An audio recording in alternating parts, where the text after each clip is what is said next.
Jornal da Região. Madeira acolhe celebrações do Dia Nacional do Bombeiro Profissional a 11 de setembro. O Presidente da República deverá presidir ao evento. Guardas prisionais do Funchal estão em vigília junto à residência oficial do representante da República. O sindicato pede a demissão do diretor do estabelecimento prisional, Fernando Santos. Neste jornal vamos conhecer as ideias para o Conselho do Porto-Muniz dos candidatos do PTP e do MPT. 88.8 Notícias.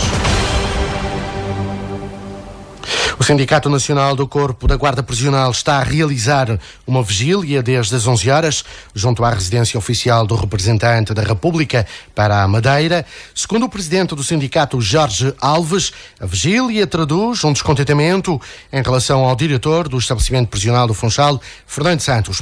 O dirigente acusa Fernando Santos de ter uma atitude contínua que dura há mais de 22 anos, em que alimenta um clima de subserviência e de total domínio do que acontece no estabelecimento prisional do Funchal. Tem a ver com a postura e a atitude do diretor do estabelecimento prisional do Funchal ao longo destes últimos anos, que se tem agravado e tem-se notado essencialmente ultimamente na atribuição de classificação de serviço, que entendemos que é uma forma do diretor se vingar daqueles guardas que não lhe prestam vassalagem. E efetivamente a classificação de serviço não serve para isso, serve para identificar os problemas nos trabalhadores e para indicar esses trabalhadores para formação e assim corrigirem aquilo em que estejam menos capacitados no desempenho das funções. É também a forma como lida com os profissionais, a desconfiança que tem e a não solução dos problemas quando surgem.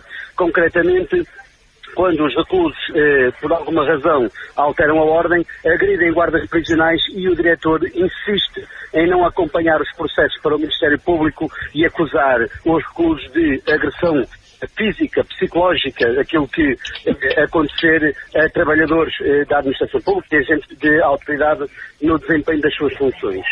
Depois, a outra parte tem a ver com o institucional entre o diretor e a Direção-Geral e o Ministério da Justiça, porque temos um estabelecimento prisional que abriu de novo de raiz, que nunca teve intervenções para ver alteradas as condições físicas do estabelecimento, que se degrada a cada ano que passa, sem intervenções claras que mostrem uma alteração e uma melhoria das condições de trabalho para os elementos, principalmente os elementos do Corpo da Guarda Prisional. E são também as viaturas, são viaturas obsoletas, viaturas que estão completamente desenquadradas com as necessidades e com a realidade. As razões que motivam a vigília dos guarda-prisionais, segundo Jorge Alves, o presidente nacional do sindicato, em declarações à JM-FM. O presidente da Associação Nacional de Bombeiros Profissionais, Fernando Curto, faz um balanço positivo das reuniões que manteve na região com as câmaras municipais do Funchal, Machico e Santa Cruz e com as direções e comandos das associações humanitárias de bombeiros voluntários da Calheta, Ribeira Brava e Câmara de Lobos. Em declarações à JM-FM, Fernando Curto disse que estas reuniões serviram para preparar as celebrações do Dia Nacional do Bombeiro Profissional, que este ano se realiza na cidade do Funchal, a 11 de setembro, bem como para abordar outras questões relacionadas com a carreira e o estatuto dos bombeiros. Podemos dizer que é satisfatória. Portanto, nós temos reuniões com as câmaras municipais, tivemos reuniões com as associações, com as direções e os comandantes das associações de bombeiros voluntários, no sentido de podermos discutir e podermos apresentar o programa do 11 de setembro, que é o Dia Nacional do Bombeiro Profissional, e que iremos, deste ano, realizar no Funchal. Portanto, e nesse aspecto, é sem dúvida importantíssimo, porque vamos ter a colaboração de todos os diretores, todos os comandantes, no sentido que sejam homenageados os bombeiros profissionais de todo o país no Funchal. Por outro lado, tivemos reunião com a Câmara de Santa Cruz e também com a Câmara do Machico, nomeadamente com os seus presidentes, onde lhe apresentamos uma série de questões que têm a ver com portanto, a situação do ingresso de novos recrutas, as progressões na carreira, enfim, a discussão que estamos a ter com o Governo Central sobre o Estatuto dos Bombeiros Profissionais, no sentido da sua aplicabilidade. E nesse aspecto, hoje estivemos aqui com o Sr. Presidente da Câmara do Funchal, ontem estivemos também com o Machico, no sentido de que há toda uma disponibilidade dos presidentes no sentido de regularizar a situação dos bombeiros profissionais. E nesse contexto é importante, falamos também na Câmara do Funchal, da situação dos bombeiros sapadores, a designação e a passagem de sapadores, que é assumida, portanto, a Câmara assumiu, portanto, essa disponibilidade, assumiu também a abertura, portanto, do concurso para o comandante dos bombeiros, enfim, toda uma série de situações que irão avançar brevemente no sentido de valorizar os bombeiros da região, o que é muito importante, e colocá-los ao nível de todos os bombeiros do país. Fernando Couto acrescentou que convidou o Presidente da República, Marcelo Rebelo de Sousa, para presidir as celebrações do Dia Nacional do Bombeiro e, apesar de ainda não ter recebido a confirmação, mostra-se esperançado na presença do Presidente. O Conselho de Governo Regional autorizou ontem o contrato de programa entre a região autónoma e a Câmara Municipal de Câmara de Lobos para repavimentar 7 anos depois uma estrada danificada pela intempérie de 20 de fevereiro de 2010.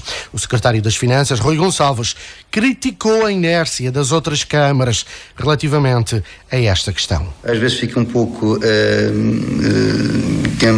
surpreendido até quando se afirma que o Governo não aprova contratos de programa. Pois bem, temos aqui uma situação em que o Governo tem uma dotação no orçamento que põe à disposição dos municípios e depois só 2 municípios é que aproveitam esta oportunidade. Só 2 municípios é que aproveitam esta oportunidade. Portanto, acho que também é sinónimo que muitas vezes, em vez de fala-se muito e trabalha-se pouco, apesar de saberem que poderiam fazê-lo e apesar de também saberem que havia esta dotação de 2,5 milhões de euros no orçamento para esta finalidade. O Conselho de Governo deu ainda luz verde à missão EMIR, equipa médica de intervenção rápida no Porto Santo, que contempla a deslocação para aquela ilha de equipas especializadas em emergência pré-hospitalar. Manuel Câmara, candidato do PTP, e Roberto Rodrigues, candidato do MPT à autarquia do Porto Muniz, são os entrevistados da JTM-FM no final deste Jornal da Região. Fechamos desta maneira a escutação aos cabeças de lista das candidaturas das várias forças partidárias ao município do Porto Muniz nas eleições autárquicas do próximo dia 1 de outubro.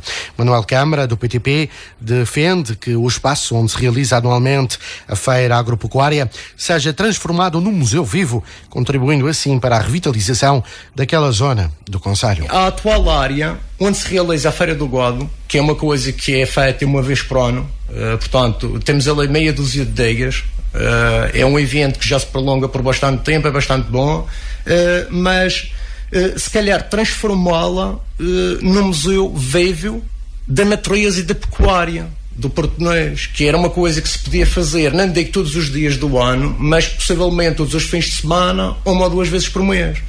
Isso fazia com que houvesse ali um desenvolvimento. Era uma espécie de feira viva. Não propriamente uma feira a 100%, como normalmente se costuma realizar, mas o mais importante, que era mostrar o que temos de melhor, que era para chamar as atenções às pessoas de fora. Já Roberto Rodrigues, do PTP, defende, por exemplo, um melhor aproveitamento para fins turísticos da antiga estrada regional. Que também a área do turismo, apesar de ter uma certa fama, não está bem explorado, necessita de mais algo. O que é que seria esse algo? Olha, por exemplo, noto que as estradas regionais não estão bem exploradas. O turismo, quando cá vem, quer ver quer ver a natureza e não ver túneis, porque para túneis eles já os têm lá. Então o senhor defende um melhor aproveitamento da antiga estrada regional? Sim, defendo. Continuando a estrada nova para a circulação de mercadorias e as pessoas para chegarem mais rápido aos seus trabalhos, mas defendo a estrada regional, sim, não só para nós, mas fundamentalmente para o turista, em que vem de fora apreciar a sua beleza, porque gostam. Roberto Rodrigues, o candidato do MPT. As entrevistas passam no final deste jornal e podem ser escutadas no canal YouTube e na página de Facebook da JTM-FM. O candidato do CDS-PP à Câmara Municipal do Funchal, Rui Barreto, comprometeu-se a criar a Carta Municipal do município, instrumento que considera vital para a existência de uma política desportiva que sirva todas as pessoas, dos mais novos aos mais velhos. Fred Silva, o mandatário jovem da candidatura de Rui Barreto, foi o porta-voz destas ideias no final de uma reunião de trabalho com a direção da Associação de Natação da Madeira. É fundamental, portanto, apoiar a prática de todas as idades na natação, quer federada, quer não federada, portanto, que há muita gente também a fazer manutenção, porque é um desporto fantástico e super completo, e reparamos realmente que também, na posição da Câmara Municipal do Funchal, o mais importante a fazer seria realmente ajudar a dinamizar estes eventos de caráter internacional, como a Associação já tem vindo a fazer ao mais alto nível, e para o efeito seremos então defensores da criação de uma Carta Desportiva Municipal. A ideia da criação de uma Carta Desportiva Municipal lançada pelo candidato do CDS à Câmara do Funchal, Rui Barreto. Fred Silva enalteceu o facto de a associação estar a conseguir trazer para a região provas internacionais de grande projeção, como aconteceu em 2016. A Expo Madeira arranca hoje oficialmente e prolonga-se até domingo, dia 16 de julho. O programa contempla um conjunto alargado de várias iniciativas. A abertura nos Barreiros acontece hoje, pelas 18 horas, e conta com a presença do Presidente do Governo, Miguel Albuquerque, e da Secretária Regional da Inclusão e Assuntos Sociais, Rubina Leal. Pelas 20 horas, há show cooking, com o chefe Carlos Magno. A animação musical inicia-se às 21h30, com a atuação de Miguel Pires. Períodos do céu muito nublado, aguaceiros fracos nas vertentes norte e terras altas, vento fraco a moderado do norte, superando moderado a forte também nas terras altas. São as previsões para as próximas horas do Instituto Português do Mar e da Atmosfera. 88.8 Notícias.